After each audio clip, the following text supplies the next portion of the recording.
Bienvenue, mesdames, messieurs, échange courtois et franc. Les mots sont de Noël Chadaré, secrétaire général de la COSI Bénin, et c'est ce qui, de façon fondamentale, aurait marqué positivement les responsables des centrales et confédérations syndicales à l'issue de leur rencontre avec Patrice Talon, le chef d'État béninois.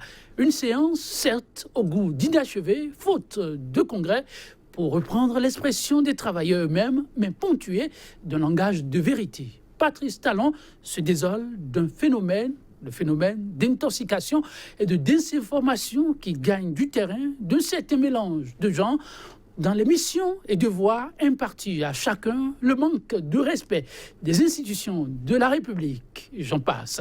Salué par plus d'un, la posture du chef de l'État à cette rencontre dite de vérité suscite tout de même maintes réflexions. 100% Bénin, pour ce numéro-ci, mesdames, messieurs, voudrait apprécier la portée des supposés temps forts du face-à-face Patrice Talon, partenaires sociaux. Ce sera autour du thème adresse de Patrice Talon aux responsables syndicaux, un appel impromptu à la citoyenneté et au patriotisme. Ce sera dans un instant le développement avec nos invités. Mais avant de les découvrir, la revue de presse.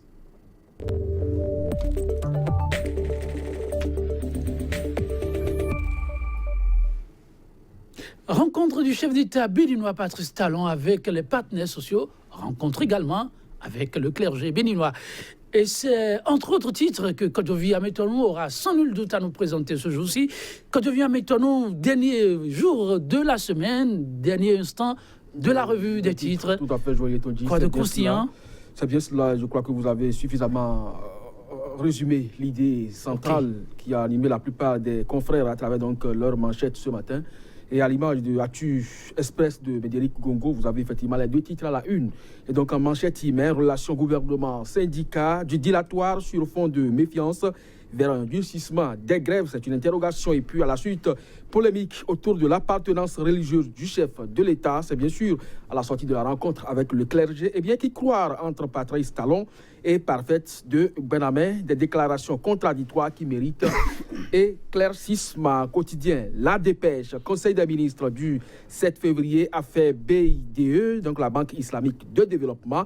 Des chiffres sont ici à la une de ce quotidien et le journal se demande comment combler donc le gap. Et puis, Force Cori pour un Bénin émergent FCBE, le congrès de la Renaissance, la guérite hier, télécommande aujourd'hui au pouvoir, Patrice Talon à chaud, asphyxié par sa gestion solitaire, les recherches l'oxygène, l'Église catholique pour sauver le soldat. La nouvelle tribune, mouvements sociaux récurrents, les commanditaires de grève sous Yahi peuvent-ils s'en plaindre aujourd'hui? Et puis, poursuite de l'ex-ambassadeur du Bénin au Canada pour harcèlement sexuel, une honteuse affaire qui pollue l'As Cotonou, Ottawa. Et puis, réflexion du professeur René Awassou, une rencontre Talon et syndicats pour rien, s'exclame donc le journal. La source de l'info, quotidien donc la source de l'info, animation de la vie politique et opposition au régime de Talon. Boni Yahi va-t-il sonner le glas de la période de grâce négociée à Abidjan, affaire annulation de passeport diplomatique de Samuel Dossou, que cachent les manœuvres dolosives de Claudine Prudencio et du groupe pétrolier. L'Afrique en marche, congrès des forces Cori pour un Bénin émergent à Parakou.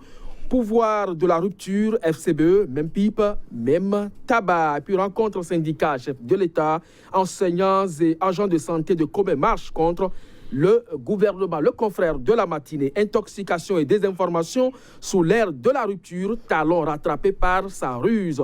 Nul n'a le droit de se prévaloir de sa propre turpitude. Et puis, licenciement bientôt des agents contractuels de la direction des impôts, le nombre de sans-emploi toujours grandissant sous la rupture. Le nouvel observateur rencontre avec le clergé béninois, Talon désormais humaniste, s'interroge le quotidien matin, libre cette fois. Congrès des forces Cori pour un Bénin émergent samedi et dimanche à Parakou. Yahi, la grande attraction du week-end. En bon démocrate, Toko autorise la rencontre et puis appartenance religieuse du chef de l'État. Combien de fois Talon prouvera sa foi catholique? Point.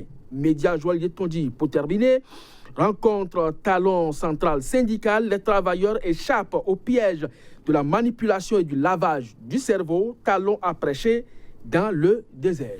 Merci, Kodovi. Maintenant, beaucoup de titres à donner l'embarras, oui, mais une rencontre qui intéresse et retient l'attention tout de même, celle avec le clergé. Qu'est-ce qu'on peut retenir de fondamental de cette rencontre? Bon, vous savez que le soubassement de notre démocratie est parti donc de cette conférence nationale des forces vives. Et c'est bien sûr Monseigneur Isidore de Souza. Et donc, vous savez le rôle que l'Église catholique, dans des moments de crise, comme celui que nous traversons aujourd'hui au Bénin, l'Église a toujours joué son rôle. Et donc, ce n'est pas aujourd'hui que le clergé a commencé donc, à donner de la voix dans ce que le pays vit. C'est vrai, il a eu déjà des communiqués, il y a eu des appels au calme, la tolérance et autres. Mais si aujourd'hui, l'Église s'est portée vers le chef de l'État, c'est justement pour travailler davantage à obtenir quand même un certain répit, puisque l'année scolaire est à sauver. Il y a également des vies humaines qui sont en danger au niveau du secteur de la santé et les justiciables qui sont aujourd'hui là en attente donc, de connaître de leur sort. Donc si le clergé se déplace vers le chef de l'État, c'est bien pour justement apaiser les uns les autres et travailler donc à la cohésion nationale. Travailler à la cohésion nationale, le Bénin en a besoin pour atteindre la prospérité partagée. Quand je viens maintenant quelques minutes encore et avant de vous laisser partir, scandale sexuel de par le monde, le Bénin visiblement n'en est pas à l'abri. C'est hélas Cotonou, Ottawa qui serait en difficulté. Oui, c'est bien sûr ce que le journal La Nouvelle Tribune met donc en grand titre ce matin et pense que la poursuite de l'ex-ambassadeur du Bénin au Canada pose problème. Et là, la question qui est soulevée, c'est ça qui est vraiment à redouter.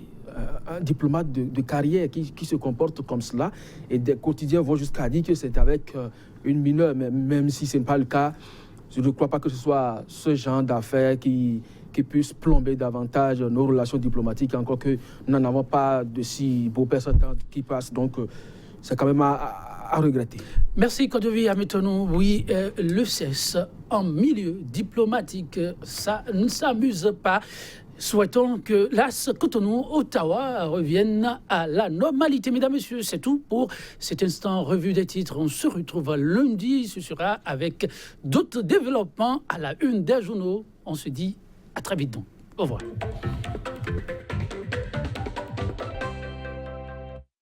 Bienvenue, Mesdames, Messieurs. Échange courtois et franc. Les mots sont de Noël Chadaré, secrétaire général de la COSI Bénin, et c'est ce qui, de façon fondamentale, aura marqué positivement les responsables des centrales et confédérations syndicales à l'issue de leur rencontre avec Patrice Talon, le chef d'État béninois. Une séance, certes, au goût d'inachevé, faute de congrès, pour reprendre l'expression des travailleurs eux-mêmes, mais ponctuée de langage de vérité. Patrice Talon se désole du phénomène d'intoxication et de désinformation qui gagne du terrain, d'un certain mélange de gens dans les missions et devoirs impartis à chacun, le manque de respect des institutions de la République. J'en passe. Saluer, pas plus d'un, la posture du chef de l'État à cette rencontre dite de vérité suscite tout de même maintes réflexions. 100% Bénin, Mesdames, Messieurs, pour ce numéro-ci, voudrais apprécier la portée des supposés temps forts du face-à-face Patrice Talon, partenaires sociaux. Ce sera autour du thème adresse de Patrice Talon aux responsables syndicaux. Un appel impromptu à la citoyenneté et au patriotisme. Pour en débattre, Steve Poton, juriste, il est analyste politique. Steve Poton, bonjour. Bonjour. Merci de nous rejoindre. Tout le plaisir. En face de vous, un autre analyste, Epiphane Maison, opérateur économique. Il est observateur très averti de l'actualité socio-économique et politique. Epiphane Maison, bonjour. Bonjour, monsieur le journaliste. Merci pour la disponibilité. C'est moi. Le chef de l'État, Patrice Talon, a rencontré les partenaires sociaux, une rencontre longtemps attendue, avec à l'arrivée des échanges qui auraient marqué beaucoup d'esprit. Un langage, dit-on, de vérité qui continue de susciter moult commentaires et analyses. Je vais me retourner vers ceux qui sont aujourd'hui sur ce plateau, qui ont bien voulu apporter leur grain de sel sur le débat qui a cours depuis cette rencontre. Je me retourne vers Epiphane Maison. Epiphane Maison, j'imagine que c'est une rencontre que vous avez suivie aussi avec beaucoup d'intérêt. Vraiment, je l'ai suivi avec beaucoup d'intérêt. Et j'ai remarqué, pour ma part, un chef de l'État à la hauteur de la mission que le peuple lui a confiée. Totalement équilibré. Il a montré tout au long du débat qu'il a encore les commandes et qu'il est informé sur les problèmes de la société. De plus, langage de vérité, oui. Les travailleurs ont dit faute du concret. Mais moi, je dirais non, il y a du concret. Patrice Talon n'a pas voulu déplacer le débat. Il n'a pas voulu faire de fuite en avant. Parce que nous sommes dans une situation de crise, il faut dire aux gens ce qu'ils veulent entendre, il faut prendre des engagements auxquels ils s'attendent, quitte à ceux qui viendront après de régler. Non. Ils ont dit, et il a eu à dire plusieurs fois, vous ne nous prendrez pas à défaut sur quoi on se serait engagé. Moi, je pense que c'est ce qu'il nous faut actuellement pour notre pays. Steve Poton, vous avez également suivi. Et quelles ont été vos impressions et fondamentalement ce qui vous aura le plus marqué? Alors, je pense que d'abord, je n'ai pas les mêmes expressions que M. Mezou. C'est ça. Et que, Bon, la pensée est oui, pour moi, il n'y a pas de concret. Si concret il y a, c'est que les grèves sont reconduites. Et la rencontre est payée par le contribuable, vous êtes d'accord avec moi. Et si la rencontre est payée par le contribuable, c'est que le contribuable que moi je suis, je ne comprends pas que le président de la République organise une rencontre avec les syndicalistes et que à la fin, après quelques heures d'échange, les deux parties se tournent dos à dos et le lendemain, c'est-à-dire les écoles seront encore fermées. Je ne comprends pas ça, je ne comprends pas. Et donc, ce n'était pas une rencontre peut-être pour apporter une solution et l'impression que j'ai, c'est-à-dire quoi? Parce que quand même, il faut partir de l'histoire de la suppression des droits de grève où les deux parties étaient opposées et ne se parlaient même pas. Il y a eu l'arbitre, la Cour constitutionnelle, qui a rendu une décision qui a tranché. Et donc, je suppose qu'à la fin du match, les deux adversaires peut-être se retrouvent et commencent chacun à commenter ses positions, ses avis sur tout ce qui s'est passé lors du match. Mais le match est terminé. Il faut penser à l'avenir du pays. L'avenir du pays, c'est l'école. Il n'y a pas de raison aujourd'hui qu'après une rencontre des syndicalistes, que les vraies questions ne soient pas déposées sur la table, discutées et une solution apportée à ça. Et le pragmatisme, le côté pragmatique de l'homme d'affaires, peut-être, de l'opérateur économique, je n'ai pas retrouvé ça dans cette séance-là. En tout cas, il s'agit là de l'avis de chacun sur la rencontre. Mais ce qui a crevé l'œil, c'est que le chef de l'État est revenu sur un certain nombre d'aspects qui, pour lui, paraissent très importants à souligner lorsqu'il est question de bâtir une nation prospère. Le chef de l'État s'interroge, ses invités, il s'interroge sur un certain nombre de fondamentaux qui, pour lui, se retrouvent de plus en plus en difficulté. Je vous lis quelques extraits. Ce que je voudrais comprendre, est-ce que nous sommes, dit le chef de l'État, véritablement dans un état de droit au Bénin? Est-ce que notre démocratie a fait vraiment du chemin et que chacun comprend le rôle de chacun? Oui, Épiphane Maison, ces interpellations, pour vous, ont quelle connotation? Merci, monsieur le journaliste. Je voudrais rebondir, avant de revenir à votre question, sur la position de mon ami Poton, qui pense qu'il n'y a pas eu de concret et que les grèves sont reconduites. Je dis, c'est dommage. Je ne le pense pas, c'est la vérité. Non, mais attendez, s'il vous plaît. C'est ce que vous pensez. Mais ces grèves, en réalité, et si vous avez suivi attentivement cette rencontre, vous verrez que les journalistes, à un moment donné, se sont retrouvés en difficulté. Les journalistes. Excusez-moi, les syndicalistes, j'allais dire, se sont retrouvés en difficulté. Parce que, finalement,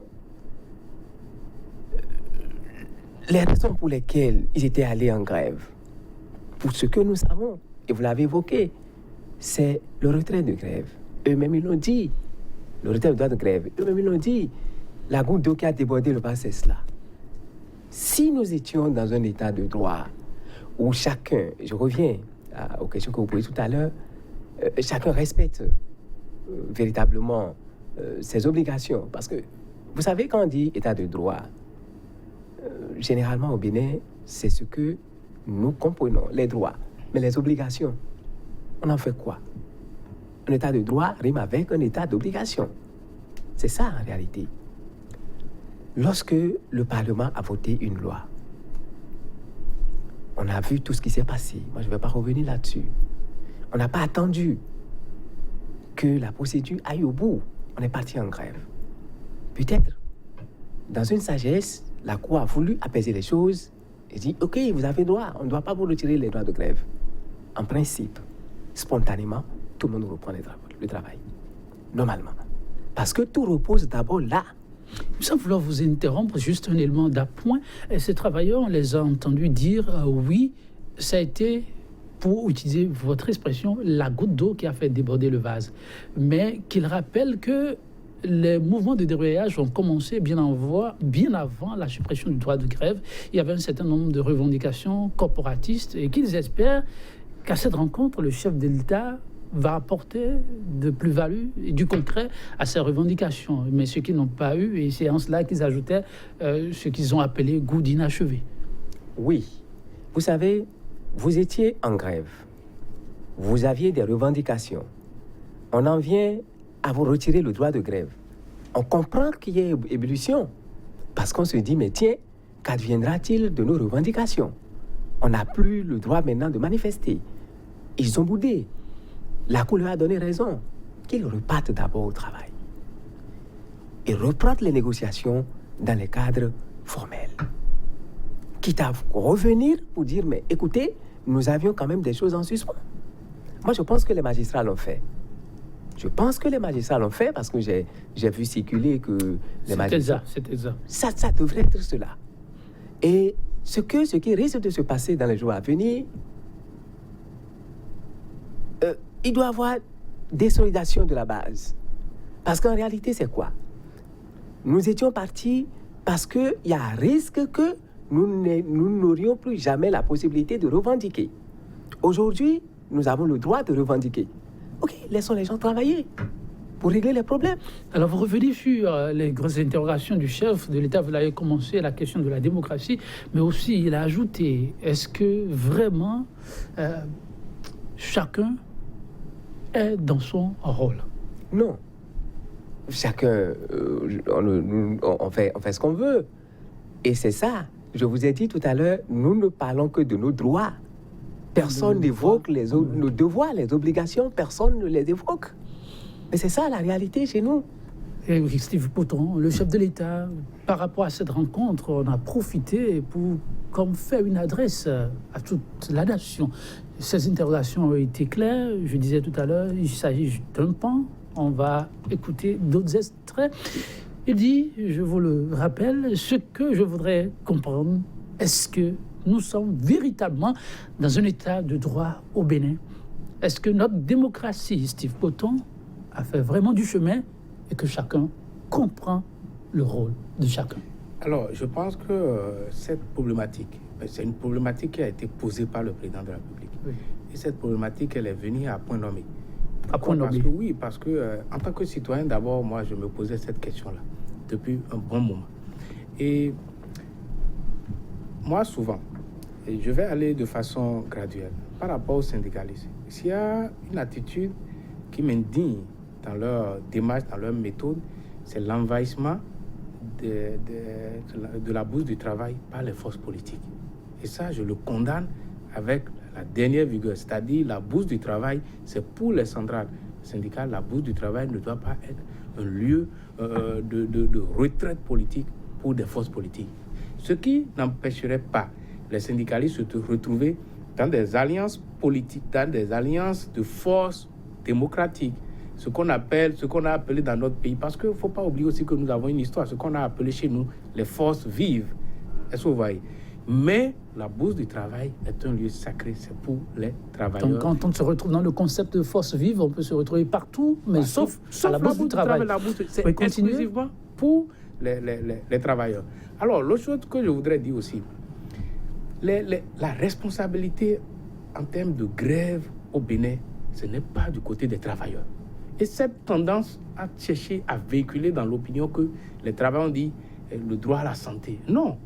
Celui qui garantit tout à tout le monde dans le pays, c'est l'exécutif, c'est le pouvoir politique.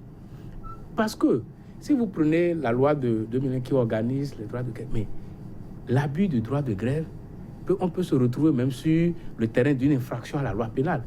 C'est-à-dire, il peut arriver des moments où on qualifie une situation de grève d'abus de droit de grève ou bien de grève illicite même, et vous pouvez être condamné pour ça. Est-ce que vous voyez? Et donc, il y a ces cas-là, mais qu'on identifie ces cas et qu'on les défait devant les tribunaux, et je pense que les magistrats feront leur travail et vont traiter les travailleurs qui vont s'adonner à de l'abus de droit de grève ou bien à des grèves illicites, et on va leur appliquer la rigueur de la loi. Est-ce que vous voyez? Et maintenant, pour venir sur la question, vraiment la problématique de l'état de droit.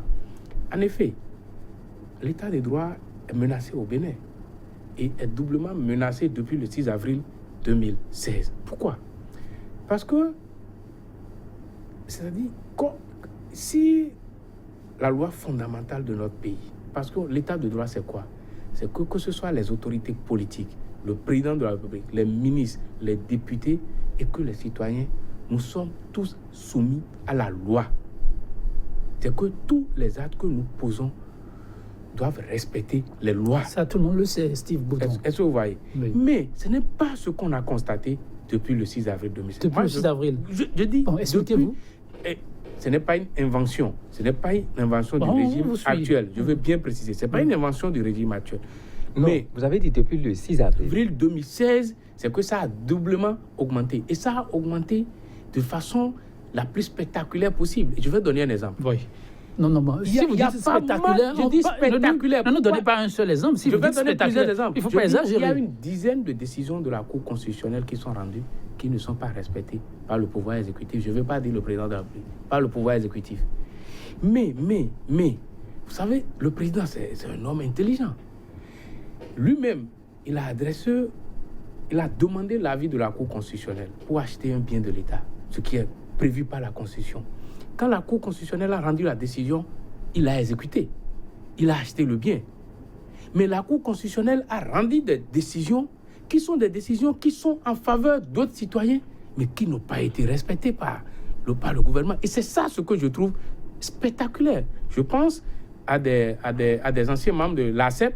Je pense aussi à l'ancien directeur général de l'ORTB. Est-ce que vous voyez un peu? Ça, je donne ces deux exemples. Ce sont des personnes qui existent et dont la Cour constitutionnelle a rendu des décisions en faveur, mais ces décisions n'ont pas été exécutées par le pouvoir politique. Et c'est ça, je trouve, spectaculaire en termes de l'entorse à l'état de droit. Et maintenant, les lois ordinaires, la pratique politique, n'en parlons pas. On a vu même les députés sont allés à refuser de respecter une loi qui est en vigueur. C'est que la loi sur le COSLEPI. Et ils ont refusé. Ils ont refusé. En tout cas, est-ce qu'ils l'ont fait? Non, ils ne l'ont pas fait. Ça veut dire... C'est un refus? C'est un refus s'ils ne l'ont pas fait. Le président a parlé d'agenda. Ce n'est pas une question d'agenda, non. C'est comme si... Je ne comprends pas. Ça ne dépend pas de leur volonté. La loi, c'est l'expression de la volonté générale. Une fois que la loi est en vigueur, c'est qu'on la respecte. Stéphane Maison, l'état de droit serait menacé il y a bien longtemps et constate, Steve Bouton, avec ses exemples, que c'est un problème plutôt d'ordre général. C'est heureux que le chef de l'État en parle. Lui, il avait fait le constat depuis. Donc, maintenant que le premier magistrat le constate, on pourra faire le diagnostic et le travail ensemble pour corriger cela. C'est aussi votre lecture? Bon, pas tout à fait ça. C'est pas tout à fait ça. Moi, je vais repartir parce qu'il est parti tout à l'heure, d'abord, depuis la conférence des forces vives de la nation et tout ça. Vous savez, la conférence des forces vives de la nation de février 1990 a réglé un problème précis. On a réglé le problème politique, le problème des libertés. Vous comprenez? Et quand vous lisez la Constitution, c'est ce que vous allez constater. Les problèmes de liberté ont été réglés, les problèmes de droits de l'homme ont été réglés. Mais qu'est-ce que nous faisons de l'économie? Et le véritable problème qui se pose à notre pays aujourd'hui, ce n'est pas un problème de liberté, c'est un problème économique. Et le Bénin n'a pas un problème de liberté. Non, nous n'avons pas un problème de liberté. Nous n'avons pas un problème de liberté. Nous avons un problème plutôt économique qui n'a pas été réglé dans la Constitution. Et moi, je dis, si quelqu'un doit dire aujourd'hui qu'il est trahi, bien que je n'ai pas voté pour le chef de l'État, aujourd'hui, j'apprécie vraiment ce qu'il fait, je me retrouve en face de ce qu'il fait. Si quelqu'un doit se dire qu'il est trahi, c'est encore le président de la République qui doit le dire. Demandez-moi pourquoi. Voilà un président ou un candidat qui a affiché clairement ses intentions. Je viens, je vais réviser la Constitution. Je viens, je vais faire des réformes. Il en a cité de façon précise. Nous tous, nous avions accepté. Nous lui avons donné la caution. Il vient, la première des choses qu'il entame en procédure d'urgence, c'est cette révision de la Constitution. Nous disons niet, on n'en parle pas. On ne fait même pas le débat, du tout pas. C'est fini. On rejette. Mais les actions, les actes qu'il doit poser pour changer le pays économiquement, il les pose comment? Puisque le monsieur a mis tout son temps à lire la Constitution, à comprendre. Il est le mieux placé aujourd'hui. Et il a démontré au cours de cette rencontre, lorsqu'on nous dit droit de grève, le président Adjaka nous a toujours cité le fameux article 31. Mais le chef de l'État, lorsque Noël Sandaré disait non, c'est une loi constitutionnelle, il lui a lu l'article 124, l'article 125, qui utilise les mêmes mots pour garantir pratiquement les mêmes choses et qui ont été diversement appréciés organisés, par les lois. Alors, vous pouvez dire que celui-là ne maîtrise pas la Constitution? Non, vous savez, il y a de l'amalgame. Il ne faut pas qu'on aille loin. Comment ça? Moi. Et vous savez, il y a... Vous m'avez pris la parole. Non, je vous ai pris la parole. Mais vous ne devez pas me prendre la parole. Non. Non. Je suis parti du fait... Vous avez parlé des libertés. Vous avez parlé des libertés. Vous avez parlé des libertés. Vous avez même dit, s'il vous plaît, vous avez même dit que depuis le 6 avril, qu'il y a eu, je ne sais pas... Je dis, l'état de droit est spectaculairement menacé. Oui, mais vous avez cité... J'ai donné des exemples. Les décisions de la Cour constitutionnelle, lorsque la Cour constitutionnelle dit tel acte posé par le chef de l'État est contraire, ou l'expression de la Cour qui dit le président méconnaît la Constitution et tout, mais vous attendez à quoi? À quoi vous attendez? Si la décision va en votre faveur, prenez ça et saisissez les juridictions.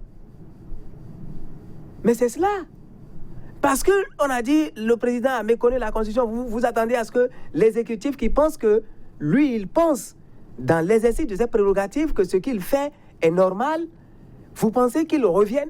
Le droit s'arrache, mon cher ami. Lorsqu'on rend une décision, on rend une décision qui va en votre faveur. Je pense que... Je pense que on ne va pas persister dans l'amalgame. Vous voyez, moi, l'image du président de la République en train de lire article par article pour expliquer, vous voyez, ça va faire le tour du monde. C'est une vidéo. Ça va faire le tour du monde. Ce n'est pas bon. Ça n'honore pas notre pays. C'est ce que je pense. C'est ce que je pense. Je peux me tromper. Ça n'honore pas notre pays. Je vais vous dire pourquoi ça n'honore pas notre pays. Oui. Ce n'est pas dans l'exercice de sa fonction présidentielle que le président prend la Constitution et dit article par article.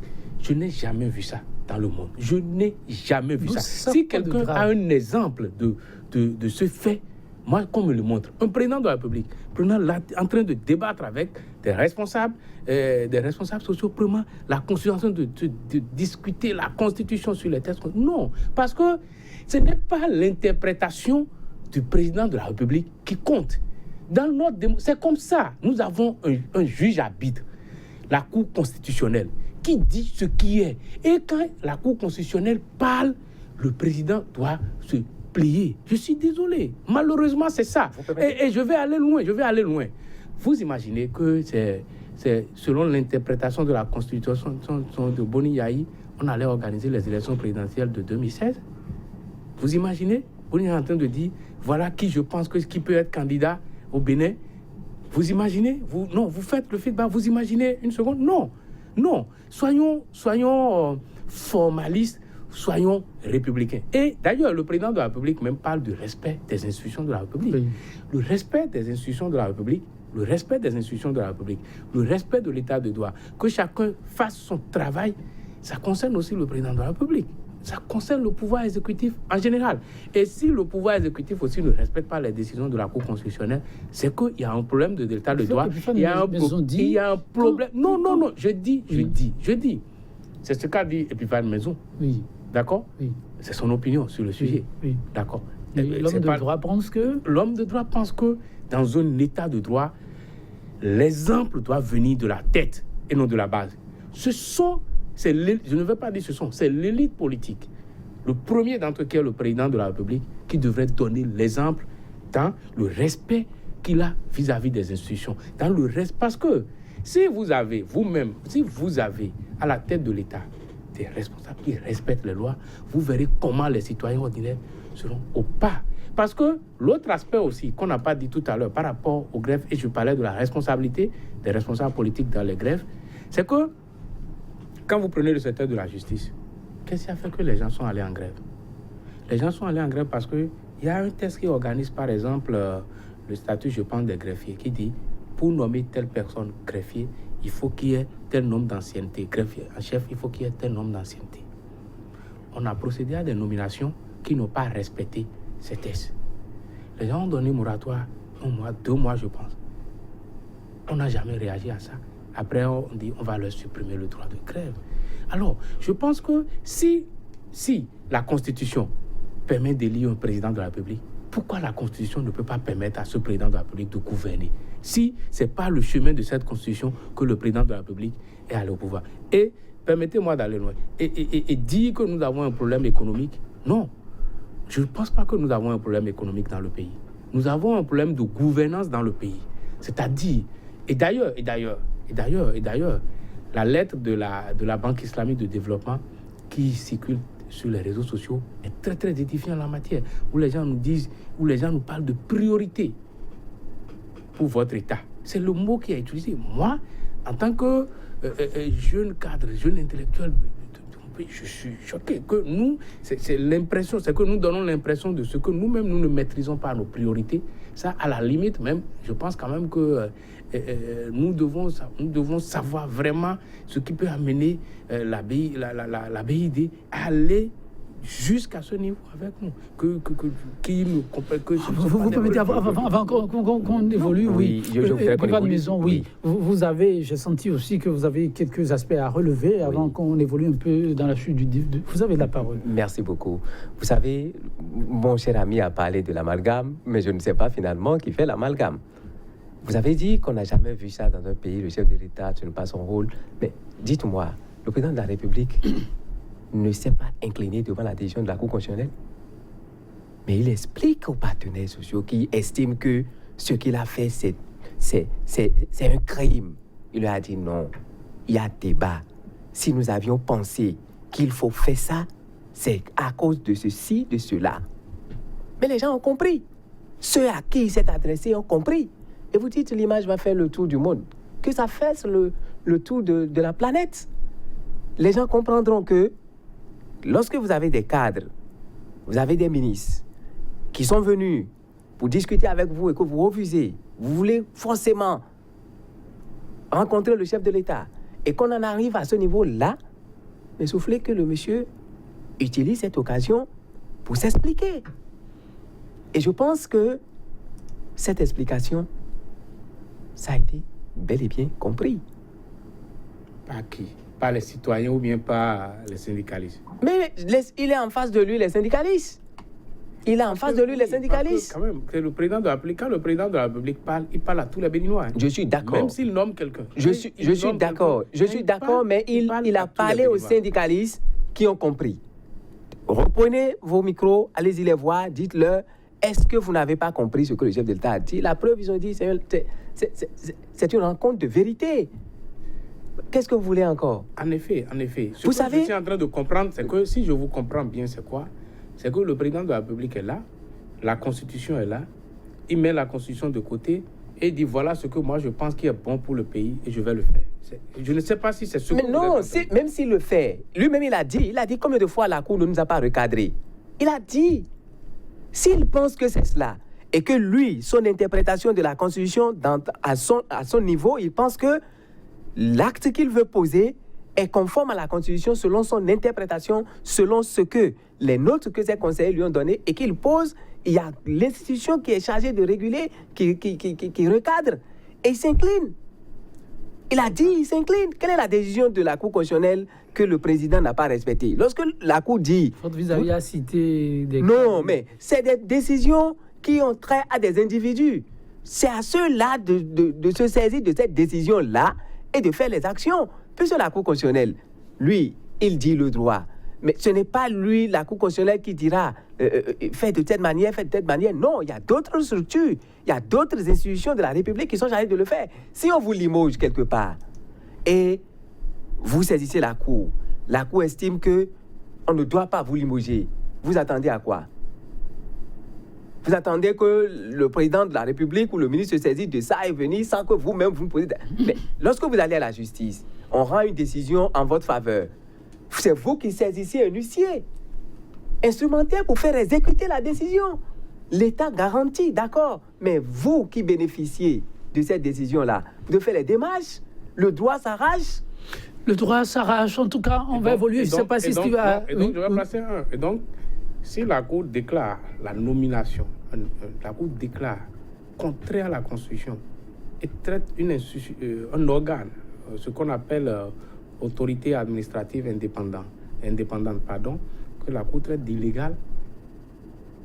Or, l'illégalité dont il est question, c'est-à-dire c'est purement et simplement l'acte de nomination.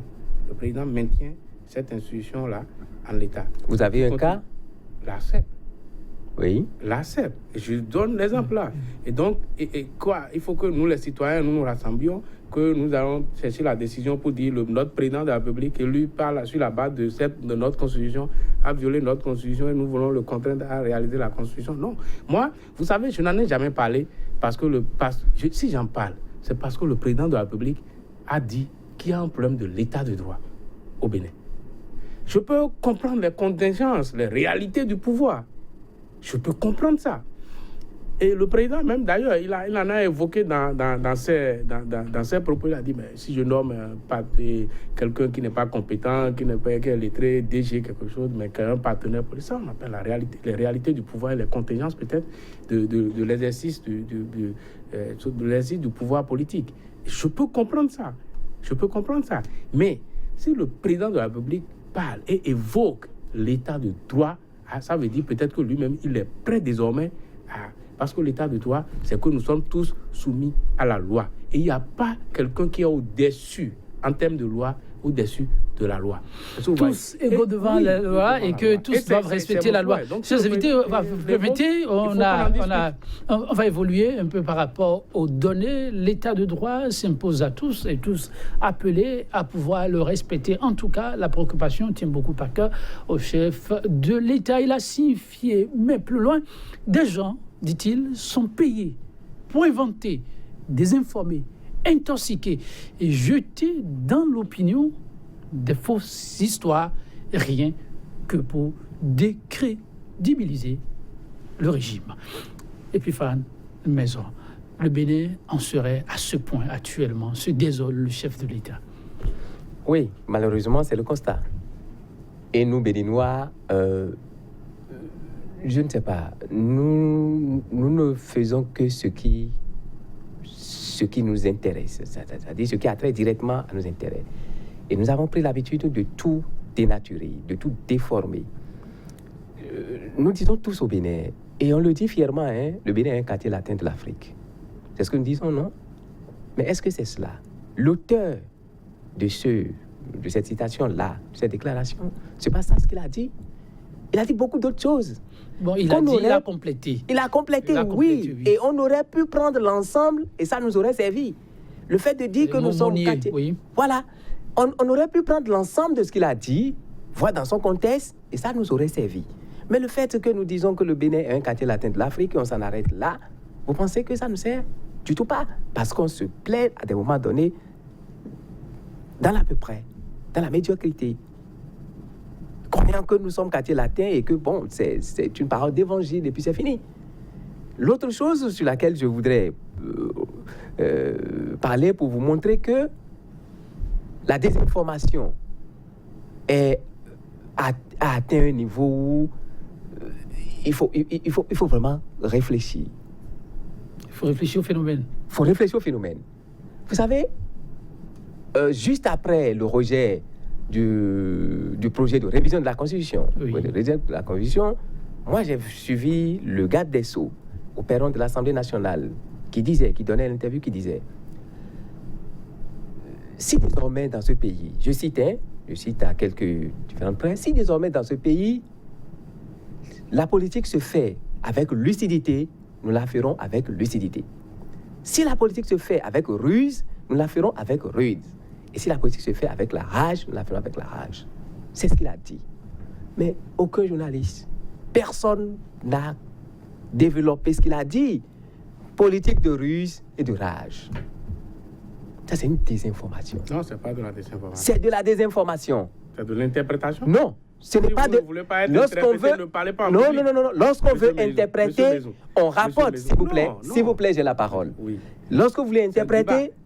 Mais j'ai la parole. Oui, mais nous c'est un n'allons débat. pas tous Oui, parler c'est un ensemble. débat. Non, on va pas nous pouvons parler ensemble, chanter mais c'est un ensemble, mais nous débat. ne pouvons pas parler ensemble, non? C'est un débat. Oui, allez-y. N'est-ce pas? C'est un débat. Lorsque vous voulez interpréter, vous rapportez mot pour mot ce que l'individu a dit et vous ajoutez vos commentaires à vous. Mais tel que ça se passe et tel que ça circule, c'est tout comme si, à un moment donné, le gouvernement a décrété une politique de ruse et de rage. Ouais, bon. Et c'est ça qui circule. Mais quelqu'un, ce monsieur, par exemple, le garde des Sceaux, les gens trouvent aujourd'hui qu'il est totalement en déphasage avec lui-même, il est si, il a dit, mais moi je le trouve conséquent. Je le trouve conséquent. Quelqu'un qui était de la société civile hier, à un moment donné, a dit, tiens, c'est au niveau de la politique que les gens prennent la décision, je ne veux plus appartenir à la société civile, je vais à la société politique. Publiquement, il a dit, il est parti en politique. À partir de là, vous devez bien savoir que les langages, les prises de position doivent changer. En plus, c'est un avocat. Un avocat, c'est l'intérêt de son client qui compte. Dans un procès, il n'a pas d'intime conviction. Si hier, Jock Benou a défendu le retrait des droits de grève, et aujourd'hui, il soutient, comprenez que sa position a changé, et par rapport à sa profession, il ne peut que... On va écouter Steve Poton et on va évoluer. Oui, Steve Poton, Oui, vous alors, avez envie de prendre la parole. Oui, il faut... je sais que M. Maison, c'est un grand débatteur. C'est un débatteur intrépide. Je suis flatté. Alors, oui. Alors, non, parce que ce que je m'en vais vous dire, c'est quoi? C'est que, si vous ne voulez pas être interprété, ne parlez pas en public. Ah oui, c'est ça la démocratie. Si vous parlez, on va interpréter vos propos. Ça, vous pouvez tout dire. Cela ne dénature pas. Mais vous avez restitué les propos, non? Mais ça ne change rien à ce que, désormais, il y a une politique de ruse et de rage qui a été décrétée. Vous allez quitter Cotonou pour Malanville revenir, ça ne changera pas. Ce sont les bienfaits de la démocratie. C'est pour ça qu'on dit, si une personnalité publique veut prendre la parole, il doit bien mesurer ses propos pour dire, ah, si ça, je fais tomber ça, ça peut être interprété de telle manière. Donc, ce n'est pas un crime pour le garde des Sceaux d'avoir parlé ainsi. Donc, il ne s'agit pas de désinformation. Non, c'est pas de la c'est de l'interprétation. Et c'est ça qui donne vie à la démocratie. D'ailleurs, ce que nous sommes en train de faire ici, c'est d'interpréter les propos du chef de l'État. C'est le débat démocratique qui est comme ça. Maintenant, je vais très loin. Par rapport à la désinformation et à l'intoxication, je pense que le président de la République a posé un vrai et grand débat, qui est un débat aujourd'hui qui, en quelque sorte, a pris en otage toutes les grandes démocraties modernes au monde. Donc, ce n'est pas le Bénin. Vous voyez, en Europe ou bien dans le monde occidental, les gens ont inventé, c'est-à-dire le vocable fake news pour identifier les fausses informations, les fausses informations. Est-ce que vous voyez? Et ils ont inventé aussi un autre truc qu'ils appellent le fact-checking.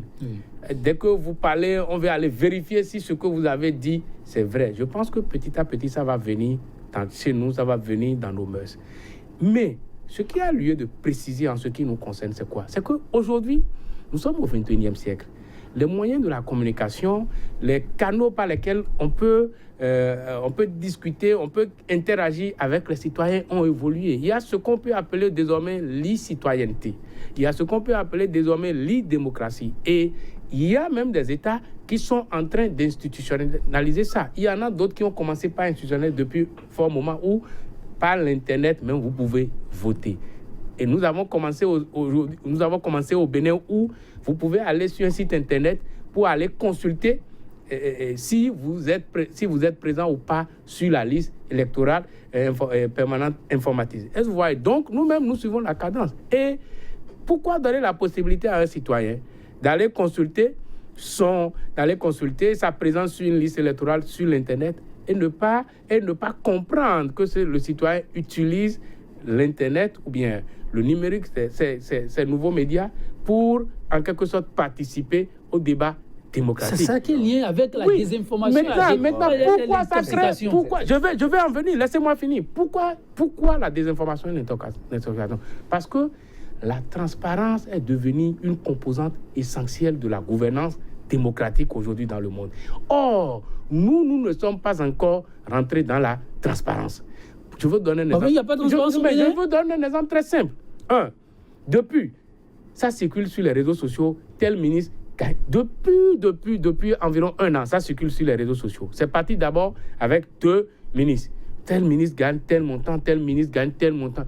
Mais il suffit de publier le décret.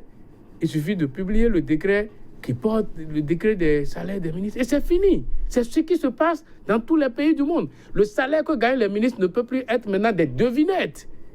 Le salaire que gagne même le président de la République, son salaire ne peut plus être pour nous des devinettes où il faut deviner, il faut faire des anecdotes par rapport à ça. Non, ça s'appelle la transparence dans la démocratie. Et l'autre chose aussi, mais s'il n'y a pas de transparence, les populations sont obligées de partir des rumeurs, je ne veux pas dire fabriquer, mais pour, en quelque sorte, se faire une opinion sur ce qui se passe. Et cette fabrication de l'opinion peut virer à la désinformation, peut virer à l'intoxication. Et la meilleure façon au monde de mettre fin à l'intoxication, à la désinformation, c'est la transparence.